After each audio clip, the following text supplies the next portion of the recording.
This is Tori Olson from first period, and this is my creative essay. Can I have the camera back now? Mom, stop. You're creepy. Okay. So, was the divorce sudden or slow building? Slow building. Oh, okay. You Details would be nice. Please keep it PG. We separated for the first time, and then he talked me into coming back because of religious aspects, and then because it would look bad for him with the ward and the stake being his position, and so I came back, and then he cheated again. Oh. And he was guilty of committing a lot of fraudulent acts, and so that's when I left. It took about 1.5 years because he didn't want to look bad for his religion. Well then, were you afraid to tell your family? No, they knew. Everybody knew. Okay, so how did they react? Same as everybody else. Just couldn't believe it, because of the religion, because of his education, because of just his made up stature. Just a lot of things that he did were kind of a surprise, but the whole aspect of it wasn't.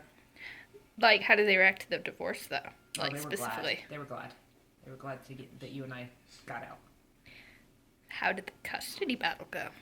It wasn't hard at all. He didn't want anything to do with being tied down because he had a new girlfriend. Awesome. That's good to know. So how long until you felt comfortable dating again?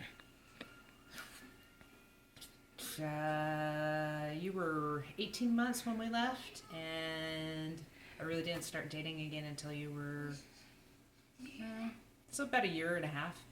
About a year and a half. Was I a year and a half? Or You was were like a year and a half from the divorce until you started dating? Oh, you were 18 months when we finally left, and it was about another 18 months. And even when I did date, I only dated on the weekends that you weren't with his mom. And no one was ever allowed to come to where we were. I always met my dates. I didn't want you getting involved in another abandonment issue. Fair. Okay, so if you could see him again, like, because I know we ran into him when I was, 8, but then we kind of just left. So, if you could see him again, what would you say or do? I wouldn't. Remember what happened when we saw him? I was 8. We, literally just snuck into the car. No. Oh, do you remember when we ran into him when he was walking in JCPenney? What?